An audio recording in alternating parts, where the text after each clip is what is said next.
자, 두 번째 강의를 시작하겠습니다. 우리가 물질 대사를 하는 두 가지 기관에 대해서 지금 살펴볼 거라고 했지. 미토콘드리아와 엽록체. 미토콘드리아는 이화작용을 하는, 엽록체는 동화작용을 하는 기관인데, 우선 그 구체적인 기능을 살펴보기 이전에 이 두 기관의 공통점을 먼저 살펴보려고 한다. 공통점.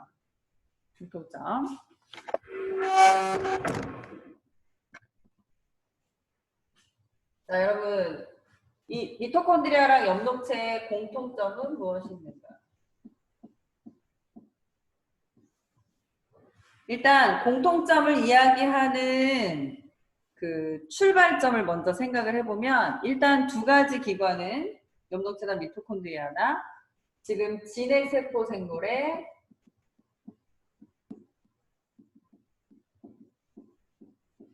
세포 소기관이죠. 그러나 지금은 그렇지만 과거에는 뭐였다? 과거에는 진핵세포 생물 내부에 있는 것이 아니라 독립적으로 사는 원핵세포 생물로서 독립생활을 했다.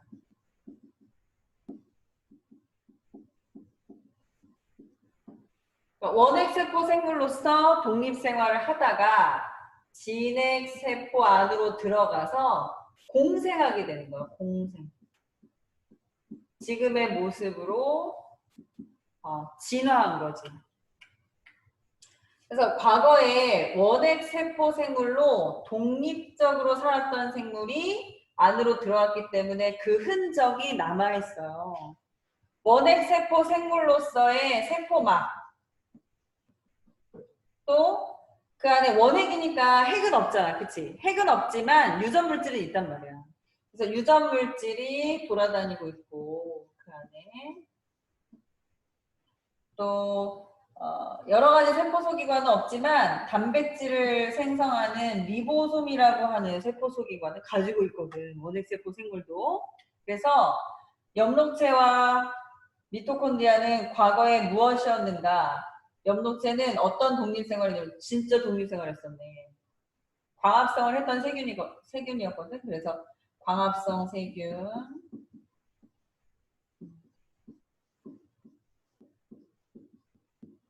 그리고 미토콘드리아 같은 경우는 산소를 좋아하는 호기성 세균. 그래서 광합성 세균, 호기성 세균이었는데 진핵생물 몸 안에 들어와서 지금은 우리와 함께 살게 된 그런 세포 소기관이다. 이런 유래를 알고 나면 공통점을 하나하나 찾아볼 수가 있어요. 일단 원핵 생물로서의 특징, 세포막과 유전물질과 리보솜이 진핵생물이 가지고 있는 그것과는 다르다는 거야. 이것이 같지 않기 때문에 세포막, 유전물질, 리보솜이 원래 세포가 가지고 있는 것과는 다르다. 다시. 진핵세포 안에 핵이 있을 거 아니야, 핵. 그럼 이 안에 DNA가 있겠죠. 그런데 광합성 세균으로 살다가 이 안으로 들어간 엽록체는 자기의 DNA를 가지고 있다는 거야. 자기의 DNA. 그리고 이 안으로 들어오면서 갖게 된 막이 하나 더 있기 때문에 얘는 자기의 세포막, 감싸진 외막, 해서 막이 두 겹이에요. 여러분 여기를 조금 확대해보면 우리가 미토콘드리아랑 엽록체가 왜 이중막을 갖게 되었는가? 그럼 봐봐. 외막은 내막과 성분이 같지 않아. 어떻게 같지 않냐? 내막은 원래 엽록체가 가지고 있던 원핵세포의 세포막이겠지. 원핵세포의 세포막. 외막은 먹히면서 만들어진 식포가 만들었기 때문에 진핵세포의 세포막. 그러니까 두 세포막이 같지 않은 막인 거죠. 어쨌든 엽록체는 막을 두 겹으로 갖는 이중막을 갖게 된 거지. 이중막. 그래서 광합성 세균, 호기성 세균이었던 이 둘이 진핵세포 생물 몸 안쪽으로 들어오게 되면서 첫 번째 이중막을 갖게 되었고 자기의 DNA를 갖고 있고 따라서 자가 복제가 가능해요. 핵의 통제를 받지 않고 그냥 스스로 복제한다는 얘기야.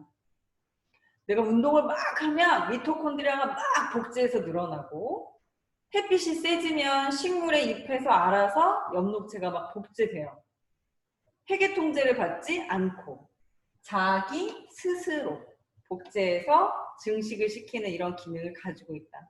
그래서 엽록체와 미토콘드리아 둘 다 이중막 또 자가 복제가 가능하다 이런 특징을 가지고 있다. 이렇게 정리를 해줍시다.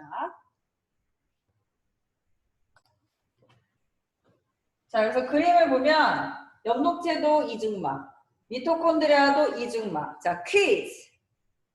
내막, 외막 중에 원래 호기성 세균의 세포막은 내막일까요? 외막일까요? 1번 내막, 2번 외막. 자, 자기 손가락으로 해봐. 호기성 세균의 세포막은 내막일까요? 외막일까요? 그치, 내막이지, 내막. 내막은 원래 세균의 막이고 겉에 있는 것은 잡아먹힐 때 만들어진 식포로 형성된 진핵세포 생물의 막인 거야. 그러니까 두 세포막의 기원이 다르겠죠. 또 하나, 엽록체, 미토콘드리아의 이 내부가 바로 호기성 세균이겠지? 그러니까 모든 활동은 다 여기서 일어나는 거야. 어떻게 보면 막과 막 사이 공간인 이 부분은 이 호기성 세균의 바깥이 됩니다. 바깥. 그래서 잘 생각을 해보면 미토콘드리아가 에너지를 만들어서 밖에다 주겠니? 안에 갖고 있겠니? 미토콘드리아가 만든 에너지인 ATP는 세포 안쪽에 보관하려고 하겠죠. 따라서 이 안쪽에 ATP를 만들어서 쌓아놓는단 말이야. 그 다음에 엽록체. 엽록체는 이 안쪽이 광합성 세균의 몸통 안쪽이지. 따라서 이 안에 자기에게 유리한 물질들을 만들려고 노력할 거예요.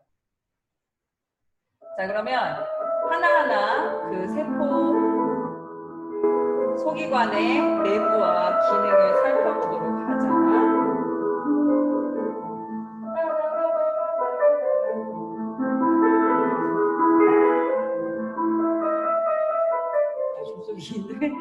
자, 엽록체는 외막, 내막, 그다음 이 안쪽에 내가 하나만 그려놓았는데 뭔가가 켜켜이, 층층이 쌓여있는 구조가 있어요. 얘를 뭐라고 한다?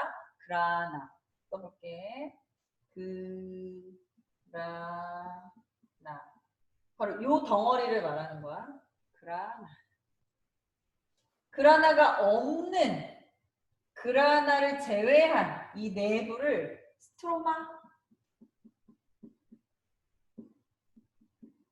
자, 엽록체는 이중막으로 되어 있고 그 내부에 그라나라고 하는 겹겹이 쌓여있는 구조와 바탕이 되는 곳, 여기 스트로마라고 한다.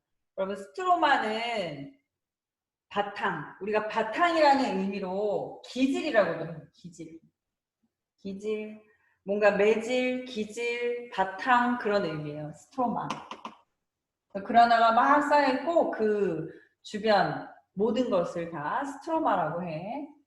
자, 그럼 미토콘드리아 구조를 보면 이중막으로 되어 있고 여러분들 이 미토콘드리아에서 이 안쪽을 또 기질이라고 해요. 기질. 그 다음 보면 얘는 이중막이 둘 다 이렇게 뭔가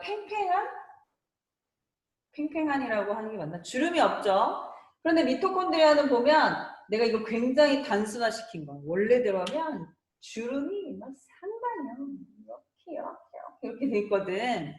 이렇게 주름이 많아지게 된 이유가 뭐냐?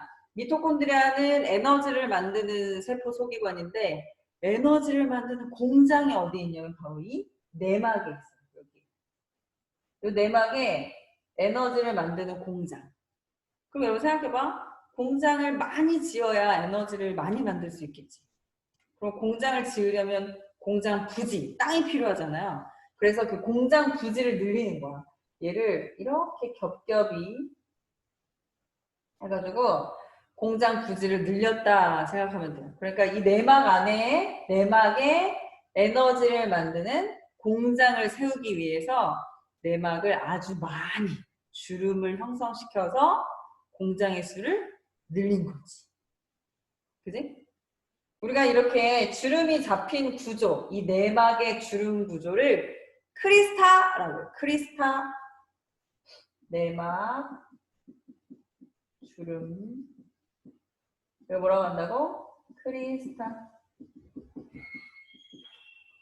그래서 미토콘드리아에서는 에너지를 만들고 엽록체에서는 광합성을 하고 이 둘 사이에 물질의 출입에 대해서 또 정리를 해보자. 자, 미토콘드리아는 아까 얘기했죠? 음식을 소화해서 흡수를 한 다음 그것을 빵빵빵 터트리는데 미토콘드리아까지 들어가려면 물질이 어디까지 분해가 돼야 되냐? 포도당까지는 돼야 돼. 포도당. 포도당. 사실 좀 더 공부하면 포도당도 커. 그래서 포도당을 한 번 더 자르면 여러분 나중에 이거 되게 헷갈린다. 따라해봐. 피루부산. 뭐라고? 피루부산. 이거 있잖아. 피부로산이라고 하는 사람 되게 많아. 피를 불러? 피를 부르는 게 아니라 부산을 생각해. 부산. 피루부산. 피루부산. 피루부산. 그래서 적어도 우리가 포도당부터 이야기를 하지만 포도당도 커서 들어가지 못해요. 포도당을 두 동강을 내서 피루부산을 만들어야 들어갈 수가 있어. 그러나 지금은 포도당이라고 해놓을게. 자, 포도당까지 되어야 진핵세포 안으로 들어올 수 있고 이것을 가지고 에너지를 만드는 데 쓸 수가 있어요. 포도당. 그다음 에너지를 만들 때 포도당이 연료라면 그것을 태워야 하므로 태워야 돼. 산소가 필요해. 그래서 포도당을 산소로 태워. 그럼 얘를 뭘 만든다? ATP라고 하는 에너지를 생성한다. 이거 되게 중요하지? ATP를 생성한다. 내가 지금 어디에다 썼어요? 안쪽, 기질에다가 썼지? 요 안쪽에다가 모아서 싸. 내 거야. 그러면 이걸 가지고 에너지를 만들 때 부산물이 나오는데 그게 바로 물과 이산화탄소. 그죠? 그래서 포도당을 태워 에너지를 만들 때 물과 이산화탄소가 어떻게 보면 폐기물이지. 폐기물. 내보내야 되는 거. 폐기물. 자, 누구에게 쓰레기지만 누구에게 그게 엄청 유용할 때가 있지? 여러분들 그래서 함부로 버리면 안 돼. 나한테는 필요하지 않지만 다른 사람한테는 그게 꼭 필요한 그런 물질일 수 있거든요. 얘네들의 관계도 그래. 얘는 버렸지만 얘한테는 꼭 있어야 된다. 그래서 어떻게 해야 된다? 같이 살아야 된다. 우리는 공생해야 된다. 나한테 필요가 없다고 함부로 버리지 말고 그것을 필요로 하는 사람을 찾아. 그 사람에게 주는 것은 굉장히 공생에 있어서 이로움이겠죠. 꼭 필요한 그런 의식이야, 여러분. 공부만 하지 말고 공생, 나와 함께 사는 이웃을 꼭 생각하는 그런 마음을 갖길 바라요. 자, 그래서 물과 이산화탄소 얘 버렸지만 그걸 엽록체가 가져다가 이걸 가져다가 매우 유용한 걸 만들지. 지금 화살표를 보니까 금방 힌트가 나오지. 물과 이산화탄소를 이용해서 뭘 만들어? 포도당. 뭘 만들어? 산소. 어떻게 보면 이 엽록체는 포도당이라고 하는 물질을 만들기 위해 이 안에서 공장을 돌리는데 그때 부산물로 산소가 나오는 거예요. 산소. 그걸 이용해서 얘는 에너지를 ATP를 만드는 거지. 이 둘의 공생관계가 이해가 돼요?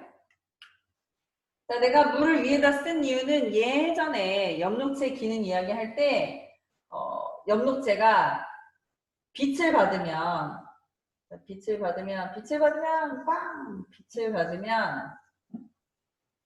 물이 부서진다고 했던 거 기억나? 자, 물이 부서지고, 우리 이걸 뭐라 그랬지? 물의 광분해,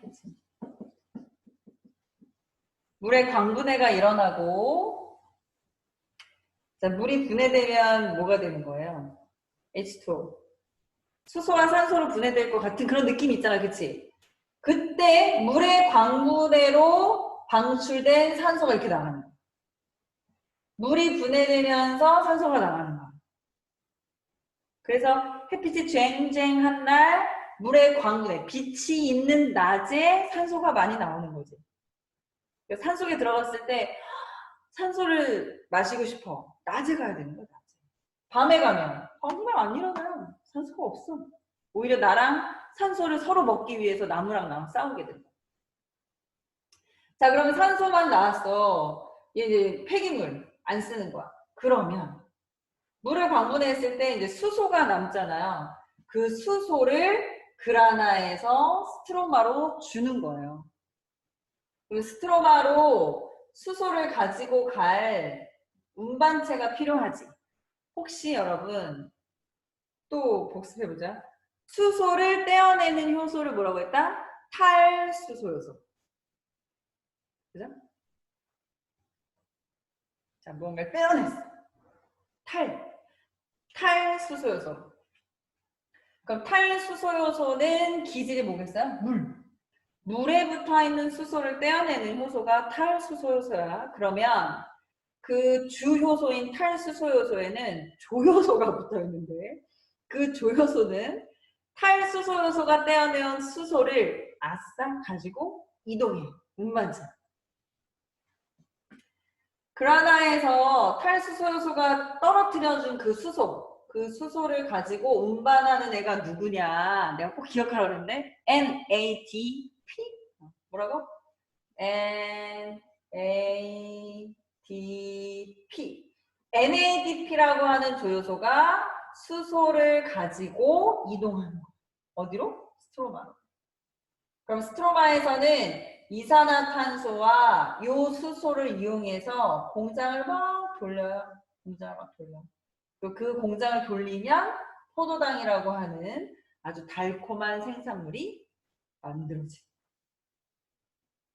자, 오늘은 지금 이 타이밍에는 미토콘드리아가 엽록체랑 서로 공생, 주거니 받거니 하는 이런 관계를 가지고 있다.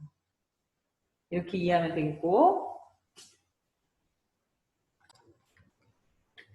조금 더 어려운 내용까지 조금만 더 해볼게.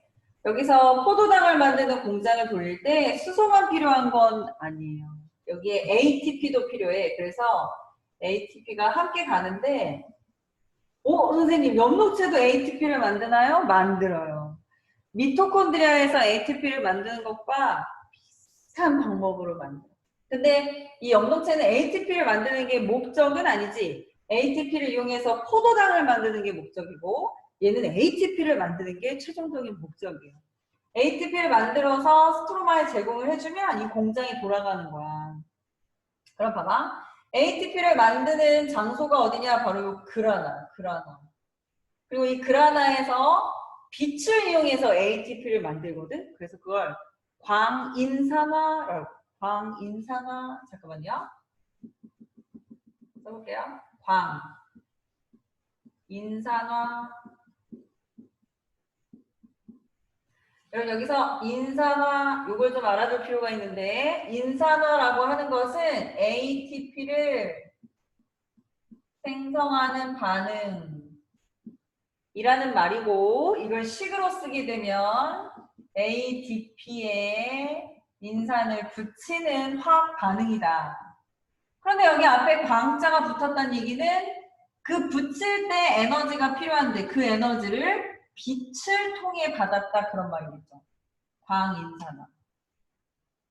그럼 또 보세요. 조금 어렵지만 여기에도 ATP를 생성하는 거니까 여기에 이름을 뭐라고 붙여야 돼? 인산화. ATP를 생성하는 인산화. 그런데 얘는 빛을 이용해서 ATP를 만드는 게 아니지. 이 안에서 일어나는 굉장히 심오한 반응이 있어. 심오한 반응. 이걸 화학 삼투적, 화학 삼투적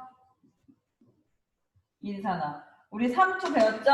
용매의 확산. 그 용매의 확산. 그런데 이거는 화학의 화학 물질의 확산. 화학 물질의 확산. 여기서 화학 물질은 수소야.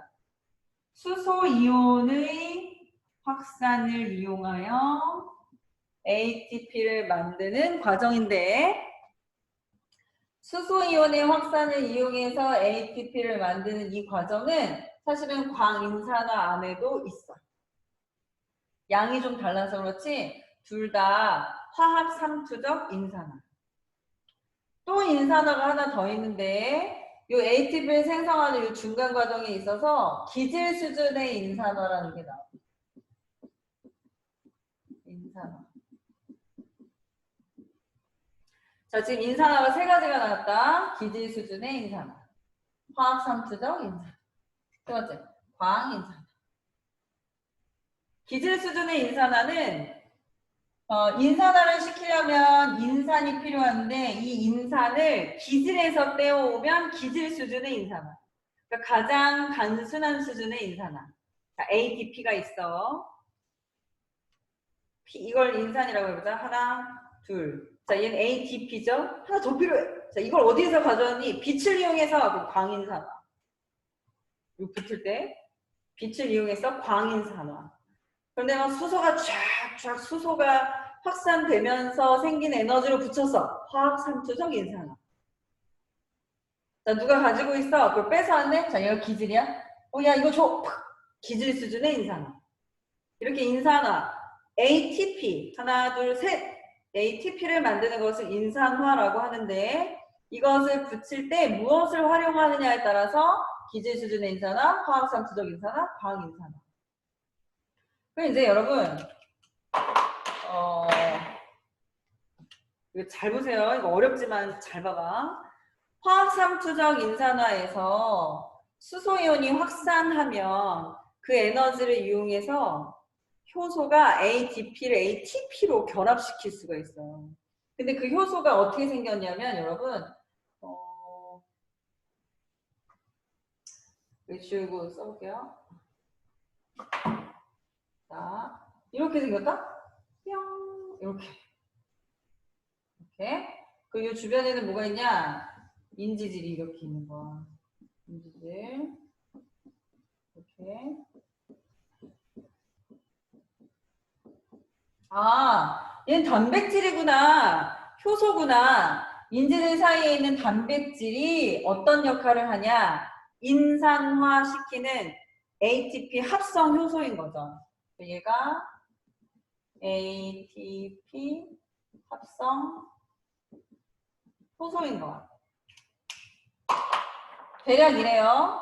자, 수소가 고농도 쪽에서 저농도 쪽으로 요 모양, 요 호리병 모양을 잘 기억해야 돼.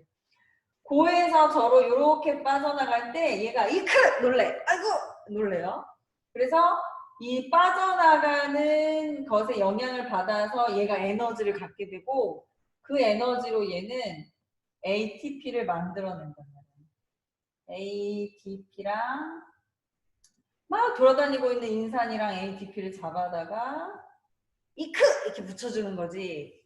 그래서 ATP를 만들 수가 있는데 이런 과정이 있어서 반드시 필요한 게 뭐냐? 수소이온의 농도차. 농도차가 있어야 고에서 저로 확산이 일어나잖아요. 확산. 아까 이야기했듯이 수소이온의 확산이 일어날 때 ATP 합성 요소가 ATP를 만들어내거든? 이런 걸 뭐라고? 화학 삼투적 인산화. 그럼 퀴즈. 이거 잘 들어야 돼. 잘 들어야 돼. 이 미토콘드리아에서 여러분들이 아까 부지가 내막이라고 했죠. 내막 주름이 부지야. 그럼 거기에다가 공장을 어떻게 만들어야 될까? 공장을 어떻게 만들어야 될까?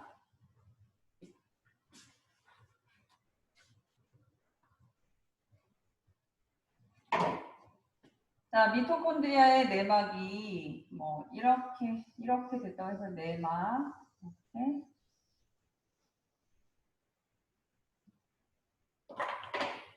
그리고 이건 외막이에요. 자, 여러분 외막에는 공장을 지을 수가 없고 내막에다 공장을 지어야 되는데 잘 보세요. 1번 공장을 1번 자, 공장을 2번 우리 어려우니까 두 개만 하자. 두 개만. 여러분이 미토콘드리아를 공장을 1번처럼 지을 거야? 2번처럼 지을 거야? 더학해볼까? 더학해볼게요. 어떻게 지어야 내가 ATP를 많이 가질 수 있을까? 응? 자, 1번처럼 된다면 수소이온이 이렇게 들어와서 ATP를 만들어서 여기 기질에 ATP가 쌓일 수 있죠. 그러나 2번처럼 만들게 되면 수소가 나가면서 ATP는 막과 막 사이 공간, 내막, 외막 사이 공간에 쌓이는 거겠지. 근데 아까 얘기했어. 호기성 세균의 내부. 내가 에너지를 가지려고 만드는 거잖아. 그럼 여러분은 1번 공간에 ATP를 쌓아두겠어요? 2번 공간에 ATP를 쌓아두겠어요? 당연히 1번이죠. 내 몸속에 ATP를 쌓고 싶지. 내가 고생해서 남한테 바로 줄 수는 없잖아. 사실 아깝잖아. 그치? 그래서 미토콘드리아의 ATP 공장은 1번처럼 이렇게 내막 쪽으로 볼록한 이러한 모양이에요. 어? 그럼 봐봐. 엽록체는 또 그라나에서 만들어. 그라나. 가끔 또 그라나를 잘 봐. 그라나가 이제 이렇게 쌓여있다고 해볼까? 이렇게. 내막. 빨간색은 외막이야, 외막. 자, 그럼 얘도 1번처럼 할까요? 2번처럼 할까요? 자, 1번, 2번. 어떻게 해야 ATP를 만들어서 뭘 하려고 했는지를 생각해 보면 돼. 지금 얘는 그라나에서 만든 ATP를 스트로마에다가 줄 거지. 그럼 공장은 동선이 굉장히 중요하잖아. 1번처럼 만들면 ATP는 기질에 바로 전달이 되지만, 그죠? 2번처럼 만들면 안쪽에 ATP가 쌓이면서 그걸 다시 바깥으로 내보내야 되는 번거로움이 생기지. 따라서 2번보다는 1번이 더 효율적이겠지. 그래서 1번처럼 수소이온이 그러나 안에서 스트로마로 나가면서 ATP는 스트로마에서 만들어지는 이런 유형이에요. 오늘은 이 공장, 화학 삼투적 인산화가 일어나는 ATP 합성 요소의 모양이 미토콘드리아랑 엽록체에 어떤 구조로 배열이 돼 있는지 이것까지 머릿속에 넣어봐. 좀 어렵겠지만 머릿속에 확 요것까지만 넣어봅시다. 요 다음 차시에는 각각 미토콘드리아, 엽록체 각각에서 일어나는 생명활동을 아주 구체적으로 재미있게 공부해보자. 자, 오늘 여기까지.